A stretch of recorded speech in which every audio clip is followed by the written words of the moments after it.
आपका मेरे चैनल भक्ति का ज्ञान में हार्दिक स्वागत है। प्रिय भक्तगण, आज हम आपको एक कथा का श्रवण करा रही हूँ जो सुनने मात्र से आपके जीवन में सुख, संपत्ति और धन की वर्षा होगी। तो चलिए कथा को प्रारंभ करते हैं। भगवान शिव माता पार्वती से कहते हैं, जैसा करोगे वैसा भरोगे। यह कहावत हम सब ने बहुत बार सुनी होगी, लेकिन क्या आप सच में मानते हैं कि अच्छे कर्मों का फल अच्छा ही होता है?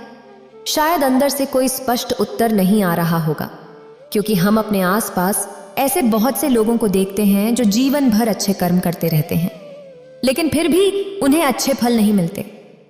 एक नौजवान कड़ी मेहनत करता है किसी परीक्षा में पास होने के लिए, लेकिन परिणाम में उसे निराशा ही मिलती है। तो इससे तो यही लगता है कि या तो महापुरुष गलत थे या फिर हम कर्मों का लेखा जोखा समझ नहीं पाते। पर चिंता मत करिए, क्योंकि आज की कहानी सुनने के बाद कर्मों के बारे में आपकी सोच स्पष्ट हो जाएगी। कहानी को आखिर तक जरूर सुने, तभी आप अच्छी तरह समझ पाएंगे। अगर आप यह कहानी सुन रहे हैं तो पूरा सुनिए। इस कथा को आधा अधूरा छोड़कर जाने की गलती मत करिएगा, क्योंकि इस पवित्र कथा को पूरा सुनने से मन चाहा फल की प्राप्ति होगी। इसलिए इस कथा को पूरा सुने। आप शिव भक्त हैं तो भोलेनाथ का अनादर ना करें। पुराने समय की बात है, किसी गांव में नेहाल और शंकर नाम के दो भाई रहते थे। पूरा गांव जानता था कि वे भाई थे, लेकिन उनमें भाई जैसा प्रेम नहीं था। नेहाल बड़ा था। शंकर का भाई बहुत चालाक और तेज था। उसने शंकर की खेतीबाड़ी की जमीन भी हड़प ली थी, जिससे शंकर के परिवार को बहुत कष्ट झेलने पड़े। शंकर की पत्नी अक्सर बीमार रहती थी और इलाज के पैसे भी नहीं थे। लेकिन शंकर बहुत शीतल स्वभाव का इंसान था और कभी किसी का बुरा नहीं करता था। फिर भी उसके मन में सवाल उठता था कि मैं किसी का बुरा नहीं करता, फिर मेरे साथ ऐसा क्यों होता है? क्यों मेरी पत्नी हमेशा बीमार रहती है? क्यों मेरे पास इतना भी धन नहीं है कि मैं अपना जीवन अच्छे से चला सकूं? और मेरा भाई जो इतना धूर्त और चालाक है, हमेशा मजे में रहता है, उसे तो कोई परेशानी नहीं होती। वह सोचने लगा कि शायद बुरे कर्मों का फल अच्छा मिलता है, अच्छे कर्मों का फल अच्छा नहीं मिलता। और धीरे धीरे यह संदेह उसके मन में घर करने लगा। उसी गांव से कुछ दूर एक सन्यासी अपनी कुटिया बनाकर रहता था।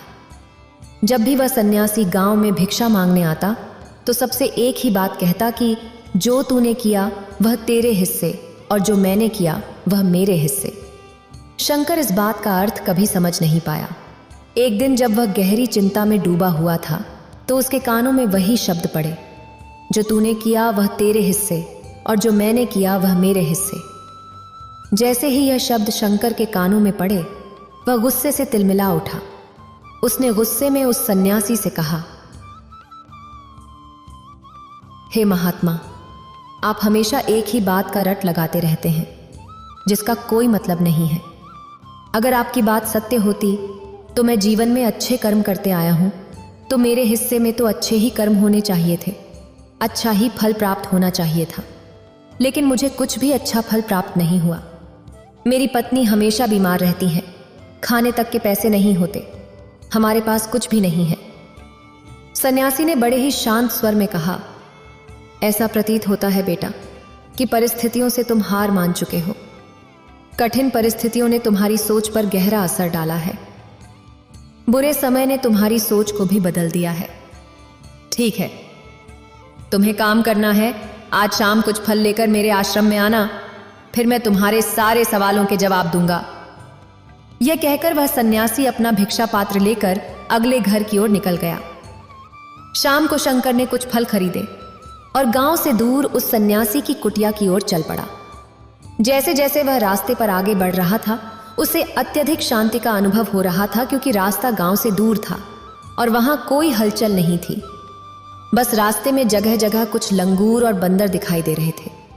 शंकर के मन में आया कि वह कुछ पल उन बंदरों और लंगूरों को फल खिला दे, लेकिन फिर उसने सोचा कि अगर मैं फल लेकर सन्यासी के पास नहीं गया तो मेरे सवालों के जवाब मुझे नहीं मिलेंगे।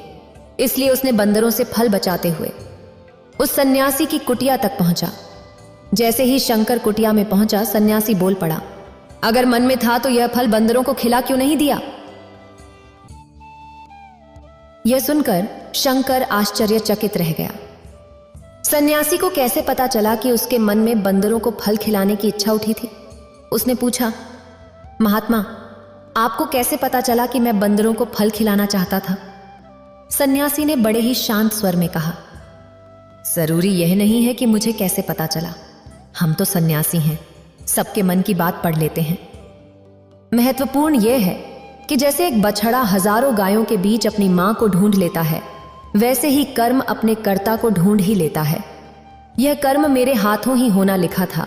और यह कहकर सन्यासी ने उसके हाथ से फल लिए और बंदरों को खिलाना शुरू कर दिया। शंकर इस बात का मतलब समझ नहीं पाया, इसलिए उसने सन्यासी से पूछा, महात्मा, मैं आपकी बात का मतलब समझ नहीं पाया, कृपया मुझे इसका अर्थ समझाएं।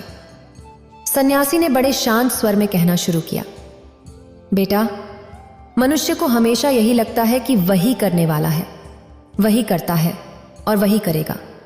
लेकिन समझने की बात यह है कि कर्म अपना खुद चुनाव करता है। आप कर्म का चुनाव नहीं करते। अगर आप किसी कर्म को करने के योग्य हैं, तो हजारों लोगों के बीच से भी कर्म आपको ढूंढ लेगा। इसलिए योग्य बनने पर ध्यान दो, कर्म करने पर नहीं।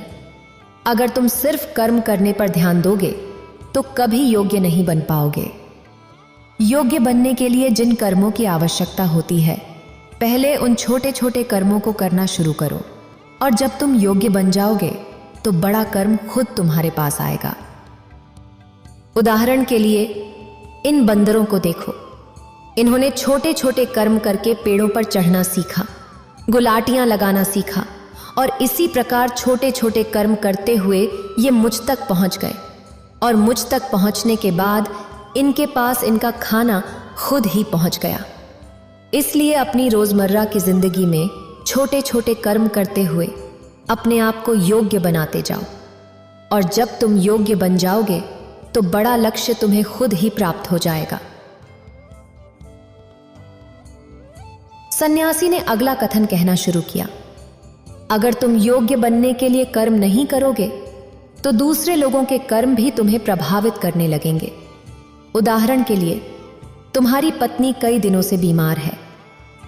तुम अक्सर सोचते हो कि मुझे किन कर्मों की सजा मिल रही है, लेकिन समझने की बात यह है कि तुम्हारी पत्नी बीमार अपने कर्मों की वजह से है, तुम्हारे कर्मों की वजह से नहीं। तुम्हारे कर्म अच्छे हैं, लेकिन हो सकता है कि तुम्हारी पत्नी के कर्म अतीत में अच्छे न रहे हों, जिसकी वजह से वह बीमार हो गई हो। तुम्हारी पत्नी के कर्मों की वजह से तुम्हें भी दुख झेलना पड़ रहा है। इसी प्रकार बहुत से लोग अपने बच्चों या परिवार की वजह से दुख झेलते हैं। अगर तुम योग्य होते तो तुम अपनी पत्नी का इलाज करवा पाते और उसकी बीमारी दूर करवा पाते। हो सकता है कि अगर तुम योग्य होते तो तुम्हारा विवाह किसी स्वस्थ स्त्री से हुआ होता, लेकिन तुम योग्य नहीं थे, इसलिए तुम्हें अपनी पत्नी की वजह से दुख झेलना पड़ रहा है। अगर तुम योग्य बन जाओगे तो दूसरे लोगों के कर्म तुम्हें प्रभावित नहीं कर पाएंगे। सन्यासी ने शंकर को चेतावनी देते हुए कहा कि याद रखना शंकर, आपको वह नहीं मिलता जो आप चाहते हो, बल्कि वह मिलता है जिसके आप योग्य हो। इसलिए अपनी योग्यता को बढ़ाने पर काम करो, उसके लिए कर्म करो। कर्म का फल पाने के लिए कभी कर्म मत करो। शंकर ने सन्यासी से हाथ जोड़कर पूछा कि महात्मा, मुझे यह बताने की कृपा करें कि मैं अपनी योग्यता किस प्रकार बढ़ा सकता हूं ताकि मेरा मुख्य कर्म मुझको खुद ढूंढ सके। सन्यासी ने बड़े ही शांत स्वर में कहना शुरू किया कि बेटा, इसके लिए बड़े ही सरल उपाय होते हैं। सबसे पहला उपाय है कर्म करके भूलते जाओ। तुम जो भी कर्म कर रहे हो अपने योग्य बनने के लिए, उस कर्म को करने के बाद भूल जाओ। यह मत सोचो कि उससे तुम्हें क्या प्राप्त हुआ। इसलिए कहा जाता है कि कर्म करो, फल की चिंता मत करो। अगर तुम फल की चिंता करोगे तो वास्तव में तुम कर्म कर ही नहीं रहे होंगे। अक्सर मनुष्य की पीड़ा का यह एक बहुत बड़ा कारण होता है। वह सोचता है कि मैं अच्छे कर्म तो कर रहा हूं, लेकिन मुझे उनके फल नहीं मिल रहे, और यही बात उसके मन को दुखी करती रहती है, उसे अपने लक्ष्य से भटकाती रहती है। किसी भी कर्म को करने के बाद अपना मूल्यांकन जरूर करें, लेकिन फल की चिंता ना करें। शंकर ने सन्यासी से पूछा, महात्मा, हम अपना मूल्यांकन कैसे कर सकते हैं? सन्यासी ने उत्तर दिया, बेटा, जब भी तुम कोई काम पूरा करते हो तो खुद से यह सवाल पूछो कि क्या इस काम को करते समय तुम्हारा ध्यान पूरी तरह से इसी पर केंद्रित था या कहीं और भटक रहा था। इस तरह तुम खुद का मूल्यांकन कर पाओगे कि तुम कितनी एकाग्रता के साथ उस काम को कर रहे थे। जितनी अधिक एकाग्रता से तुम किसी कर्म को करोगे, उतनी ही तुम्हारी योग्यता बढ़ती जाएगी। और अगर तुम बस काम पूरा करने के लिए किसी कर्म को करते रहोगे, तो उस कर्म से तुम कभी भी योग्य नहीं बन पाओगे। वह कर्म तो पूरा हो जाएगा, लेकिन उसका फल तुम्हें प्राप्त नहीं होगा। इसीलिए अपना मूल्यांकन इस प्रकार करो कि तुम्हारा ध्यान पूरी तरह से उस काम पर टिका हुआ था। जब भी तुम कोई काम करते हो और अपना पूरा ध्यान उसमें लगाते हो, तो तुम्हारे विचार उसी काम पर केंद्रित रह सकते हैं। पूरी निष्ठा, प्रेम और सद्भाव के साथ किया गया काम तुम्हारे विचारों को इधर उधर नहीं भटकने देता। विचार तभी तुम्हें दूसरी दिशाओं में ले जाते हैं जब तुम उस काम को पूरी निष्ठा के साथ नहीं करते, उसमें पूरा प्रेम नहीं डालते और उसमें पूरा भाव नहीं दिखाते। जब ये तीनों चीजें तुम उस काम में डाल देते हो, तो स्वाभाविक रूप से तुम पूरी तरह उस काम में सम्मिलित हो जाते हो और तुम्हारा मन और मस्तिष्क एक ही जगह पर टिका रहता है। सन्यासी ने अपनी बात खत्म करते हुए कहा कि अगर कोई व्यक्ति इन उपायों का सही तरीके से पालन करता है, तो वह किसी भी कर्म के लिए खुद को योग्य बना सकता है। और एक बार अगर वह योग्य बन जाता है, तो उसी बछड़े की तरह उसका कर्म उसे खुद ढूंढ लेता है। शंकर को कुछ फलों के बदले जीवन भर का ज्ञान मिल चुका था। उसे स्पष्टता मिल चुकी थी। उसके सारे मन के सवाल खत्म हो चुके थे। फिर एक बार उस दुखी व्यक्ति सन्यासी के पास आकर कहता है, मैं अपने जीवन से बहुत दुखी हूं। मैं अपनी बीवी, बच्चों और अपने परिवार को भी खुश नहीं रख सकता। मैं अपने लिए भी कुछ नहीं कर पा रहा। कभी कभी तो मुझे अपनी जिंदगी को खत्म कर देने के भी ख्याल आते हैं।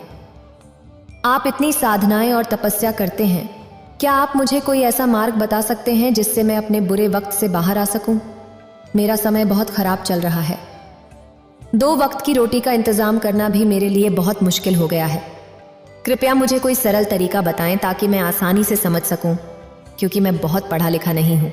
अगर आप बड़ी बड़ी बातें करेंगे तो शायद मैं समझ नहीं पाऊंगा।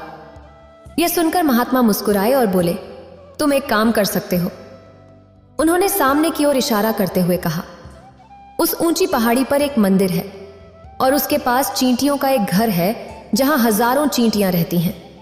यह सुनने में अजीब लगेगा, लेकिन वे चींटियां मंदिर की जमीन को खराब कर देती हैं, जिससे वहां कोई पेड़ या घास नहीं उग पाती। तुम मेरा एक काम करो, फिर मैं तुम्हारे सवालों का जवाब दूंगा। तुम 7 दिन तक रोज उस पहाड़ी पर जाओ और उस चींटियों के घर को तहस नहस कर दो। जब भी तुम्हें मंदिर के आसपास कोई चींटियों का घर दिखे, उसे वहीं तोड़ देना। लेकिन ध्यान रहे, घर तोड़ने में कोई भी चींटी मरनी नहीं चाहिए। युवक ने महात्मा की बात समझने की कोशिश की और वहां से चला गया। शायद उसे समझ नहीं आया कि महात्मा ऐसा क्यों करवा रहे हैं। उसे लगा कि यह चींटियों पर अन्याय है। उनका घर तुड़वाना और उन्हें नुकसान पहुंचाना गलत है। लेकिन फिर भी महात्मा की बात मानते हुए वह अगले दिन से ही पहाड़ी पर जाना शुरू कर देता है। जब वह पहले दिन पहाड़ी पर पहुंचा, तो उसने देखा कि बहुत सारी चींटियां अपना खाना जुटाने में लगी हुई थीं। सारी चींटियां कतार में चल रही थीं और अनाज के छोटे छोटे कण उठाकर अपने घर में जमा कर रही थीं। यह देखकर पहले तो उस युवक का मन कमजोर पड़ गया। उसने सोचा कि ये इतनी मेहनत करके अपना घर भर रही हैं और मैं इनके घर को तबाह कर दूंगा तो इन्हें कितना बुरा लगेगा। लेकिन फिर उसने महात्मा की बात याद करते हुए उस घर को तोड़ना शुरू कर दिया। जल्द ही चींटियों में हाहाकार मच गया। वे इधर उधर दौड़ने लगीं। जो चींटियां अब तक कतार में चल रही थीं, वे बिखर गईं और अपनी जान बचाने के लिए भागने लगीं। थोड़ी देर में घर टूट गया और सारी चींटियां इधर उधर छुपने के लिए भाग चुकी थीं। यह करने के बाद वह युवक दुखी मन से वापस अपने घर लौट आया। उसका मन परेशान था, दुखी था, पश्चाताप से भरा हुआ था। फिर उसने अपने बिस्तर में लेटे लेटे सोचा कि अब तो उन चींटियों का घर तबाह हो चुका है। अब वापस जाने से क्या फायदा होगा, क्योंकि चींटियों का घर तहस नहस करने के लिए महात्मा जी ने कहा था, जो मैं कर चुका हूं। लेकिन फिर कुछ सोचकर अगले दिन उसने फिर से जाने का निश्चय किया और सुबह सुबह उठकर वह वापस उसी पहाड़ी पर पहुंच गया। पहाड़ी पर पहुंचकर वह उसी जगह पर पहुंचा जहां उसने पिछले दिन उस घर को तहस नहस कर दिया था। लेकिन वह यह देखकर चौंक गया कि उन चींटियों ने फिर से अपना घर उसी जगह पर बना लिया था और अब वे फिर से अपने घर के लिए सामान इकट्ठा करने में जुटी हुई थीं। उस आदमी को देखकर लगा कि ये चींटियां कितनी मूर्ख हैं। उन्हें पता है कि कल ही उनका घर इसी जगह पर तबाह किया गया था और उसी जगह पर उन्होंने अपना नया घर भी बना लिया था। यह सोचकर वह आदमी हंसने ही वाला था, लेकिन फिर महात्मा की बात याद आई। उसने फिर से उन चींटियों का घर तबाह करना शुरू कर दिया। चींटियों में फिर से हलचल मच गई और थोड़ी देर में वे अपनी जान बचाने के लिए इधर उधर भागने लगी। कुछ ही देर में उनका घर फिर से नष्ट हो गया और युवक ने संतोष की भावना से सोचा कि इस बार तो मैंने अच्छी तरह से उस घर को तबाह कर दिया है। अब तो वे चींटियां यहाँ पर अपना घर बना ही नहीं पाएंगी। इसलिए जाने से पहले उसने उस घर पर ठंडा पानी भी डाल दिया ताकि चींटियां वहां पर अपना घर ना बना सकें, और इस तरह अपना काम पूरा करके वह युवक फिर से अपने घर लौट आया। आज रात में सोते वक्त वह इंसान यही सोच रहा था कि क्या महात्मा सही काम करवा रहे हैं?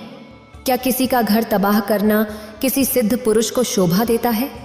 क्या हो अगर वह महात्मा सिद्ध पुरुष हो ही ना? क्या होगा अगर वह मुझे बेवकूफ बना रहे हों? लेकिन फिर उसने निश्चय किया कि मैं अपने काम को पहले पूरा कर लेता हूं, उसके बाद ही पता चलेगा कि महात्मा मुझसे ऐसा क्यों करवा रहे थे। और यही सोचकर वह रात में सो गया। अगले दिन सुबह उठकर वह फिर से उसी पहाड़ी की ओर निकल गया। पहाड़ी पर पहुंचकर वह उसी जगह पर पहुंचा जहां उसने उनके घर को तबाह किया था और यह देखकर खुश हो गया कि वहां पर कोई भी घर नहीं था। सारी चींटियां वहां से भाग चुकी थीं। अब उसने सोचा कि अब मेरा रोज रोज आने का क्या प्रयोजन, क्योंकि चींटियां तो अपना घर बदल चुकी हैं और महात्मा जी ने मुझे 7वें दिन आने के लिए कहा था, लेकिन आज तो तीसरा ही दिन है। अब बाकी 4 दिन वापस आने का क्या प्रयोजन? यही सोचकर उसने निश्चय किया कि वह सीधा उसी महात्मा के पास जाएगा और उन्हें सारी खबर बता देगा। जब वह वापस मुड़कर उस पहाड़ी से महात्मा की कुटिया की तरफ जाने लगा तो उसकी नजर अचानक एक और घरौंदे पर पड़ी जो चींटियों ने बनाया था। मतलब कि वह घरौंदा चींटियों ने ही बनाया था और अब वे चींटियां नए घर में वास कर चुकी थीं। यह नया घर उनके पुराने घर से थोड़ी ही दूरी पर था। जब युवक की नजर उस घरौंदे पर पड़ी तो उसने सोचा कि शायद महात्मा को पता था कि ये चींटियां अपना घर यहां से बदलकर किसी दूसरी जगह पर बना लेंगी, इसीलिए उन्होंने मुझे 7वें दिन आने के लिए कहा था। यह विचार करके वह उनका नया घर भी तोड़ने के लिए पहुंच गया। जब वह वहां पहुंचा तो चींटियां उसी तरह अपने कार्य में लगी हुई थीं। वे अपने लिए खाना इकट्ठा कर रही थीं और अपने घर में जमा कर रही थीं। जो पुराना घर टूटा था वहां भी अनाज के कुछ बचे हुए थे। चींटियां वहां से भी अनाज इकट्ठा करके अपने नए घर में ला रही थीं। अब यहाँ पर फिर से युवक का मन थोड़ा कमजोर पड़ गया, क्योंकि वह खुद भी कमजोर था और वक्त का मारा हुआ था। इसीलिए उसके मन में उन चींटियों के प्रति दया का भाव उमड़ रहा था। उसके मन में उनके प्रति दया उमड़ रही थी। वह उनकी मदद करना चाहता था, लेकिन अनजाने में उन्हें नुकसान पहुंचा रहा था। महात्मा की बात याद करते हुए उसने फिर से उस घर को तोड़ने का निश्चय किया। इस बार उसने बड़ी सावधानी से बिना किसी चींटी को नुकसान पहुंचाए घर को तबाह करना शुरू किया। इसमें थोड़ा ज्यादा वक्त लगा, क्योंकि महात्मा ने पहले ही शर्त रखी थी कि किसी भी चींटी को नुकसान नहीं होना चाहिए। इसलिए उसे बड़ी सावधानी से उन घरों को तबाह करना था, लेकिन आखिरकार उसने उस घर को भी तबाह कर दिया। इसके बाद वह बहुत दुखी हो गया, पहले से भी ज्यादा दुखी, क्योंकि उसने उनका नया घर भी तोड़ दिया था। वह चींटियों को बसने ही नहीं दे रहा था और अब अपने आप को शैतान या दानव समझने लगा था। फिर भी महात्मा की बात मानते हुए वह दुखी मन से अपने घर वापस आ गया। रात में सोने से पहले उसने फिर से सोचा कि वह कितना बड़ा शैतान है, कितना बड़ा दानव है, जो उन चींटियों को कहीं भी बसने की जगह नहीं दे रहा है। वह चींटियां उसके बारे में क्या सोचती होंगी, वे कितना दुखी होती होंगी। परमात्मा मेरे द्वारा यह काम करवा रहा है। फिर भी उसने अगले दिन जाने का निश्चय किया और सुबह सुबह फिर से वहां पहुंच गया। यह देखकर वह आश्चर्यचकित रह गया कि इस बार चींटियों ने एक और नई जगह पर अपना घर बना लिया था और पहले से भी ज्यादा ऊर्जा के साथ काम कर रही थीं। उन्होंने एक रात में पहले से भी बड़ा घर बना लिया था और अब वह फिर से अपना अनाज और खाना इकट्ठा करने में जुटी हुई थी। यह देखकर उस आदमी को लगा कि ये चींटियां किस मिट्टी की बनी हुई हैं। मैं इन्हें बार बार यहां से भगाने की कोशिश कर रहा हूं और ये वहीं पर अपना घर बना लेती हैं। क्या इन्हें पता नहीं है कि मैं इन्हें यहां पर कभी भी बसने नहीं दूंगा? ये चींटी दिखने में इतनी छोटी है, लेकिन फिर भी ये हार नहीं मान रही है। बड़ी ताज्जुब की बात है। इस बार उसने गुस्से में उस घर को तहस नहस करना शुरू कर दिया, लेकिन इस बार तहस नहस करते हुए कुछ चींटियां वहीं पर मर गईं। उसके पैरों तले कुचल दी गईं। कुचलने के बाद जब वह अपने अहंकार से बाहर आया तो उसने देखा कि गुस्से में उसने उन चींटियों को कितनी क्षति पहुंचा दी है। उसका मन पश्चाताप से भर गया और वह रोता हुआ अपने घर की तरफ बढ़ गया। रात में सोते वक्त उसने सोचा कि मैं उन चींटियों पर बहुत ज्यादा अत्याचार कर रहा हूं। अब इससे ज्यादा अत्याचार मैं नहीं कर पाऊंगा, और यही सोचकर वह अगले दिन उन चींटियों के लिए अपने घर से थोड़ा आटा लेकर उसी पहाड़ी पर पहुंच गया। आज उसके मन में उन चींटियों के प्रति श्रद्धा का भाव था, दया का भाव था। आज वह उनकी मदद करना चाहता था। और जब वह वहां पहुंचा तो चींटियां फिर से अपने नए घर को बनाने में जुटी हुई थीं। उसने बड़ी करुणा के साथ उन चींटियों को अपना लाया हुआ आटा खिलाया और अगले 3 दिनों तक ऐसा ही करता रहा। वह रोज सुबह जाता और उन चींटियों को अपने हाथों से आटा खिलाता। 7 दिन बाद वह युवक उस महात्मा के पास पहुंचकर हाथ जोड़कर बोला, हे महात्मा जी, मुझे माफ कर दीजिए। मैंने उन चींटियों का घर तबाह करने की बहुत कोशिश की। मैंने उनका घर 1 बार नहीं 4 बार तोड़ा, लेकिन उसके बाद मैं हिम्मत नहीं कर पाया। मैं उनके घर को नहीं तोड़ पाया। मैं समझता हूं कि मैंने आपका काम पूरा नहीं किया और इसके बदले आप मुझे वह तरीके नहीं बताएंगे जो मुझे मेरे बुरे समय से बाहर निकाल सकते हैं, लेकिन मुझे इसका कोई खेद नहीं है। मुझे लगता है कि मैंने जो किया वह सही किया, इसलिए मैं आपसे आज्ञा लेकर वापस जा रहा हूं। कृपया मुझे अपने घर जाने की आज्ञा दीजिए। यह सुनकर महात्मा मुस्कुराते हुए बोले, अरे बेटा, कहाँ चल दिए? रुको तो सही, जलपान तो कर लो, थोड़ी देर ठहर जाओ, उसके बाद चले जाना। और यह कहकर महात्मा उस युवक के लिए पानी लेकर आते हैं। पानी पिलाने के बाद महात्मा उस युवक से पूछते हैं कि तुम मुझे यह बताओ कि आखिर तुम उन चींटियों का घर तबाह क्यों नहीं कर सके? वह चींटियां तो छोटी छोटी हैं और तुम इतने विशाल हो, फिर भी तुम उन छोटी छोटी चींटियों का घर तबाह नहीं कर पाए। कहां है तुम्हारी शक्ति, तुम्हारा बाहुबल? इसका जवाब देते हुए उस युवक ने कहा कि हे महात्मा, मैंने उन चींटियों का घर तबाह कर दिया था, बार बार किया था। एक बार तो अपने गुस्से में उन चींटियों को भी मैंने हानि पहुंचा दी थी, लेकिन जिस दिन मैंने उनको हानि पहुंचाई उसी दिन मुझे लगा कि मैं इनको क्यों हानि पहुंचा रहा हूं, क्यों इनको इतनी तकलीफ दे रहा हूं, और उसी दिन से मैंने उनको क्षति पहुंचाने की बजाय उनकी सहायता करनी शुरू कर दी। यह सुनकर उस महात्मा ने कहा कि यही तो सीखने की बात है। एक छोटी सी चींटी हमें जीवन का संदेश दे जाती है। मैंने तुम्हें उन चींटियों का घर तबाह करने के लिए नहीं भेजा था, बल्कि इसलिए भेजा था ताकि तुम उनसे कुछ सीख सको। तुम्हें क्या सीख मिली उन चींटियों से? क्या मुझे बता सकते हो? यह सुनकर उस युवक ने पूरी कहानी सुना दी।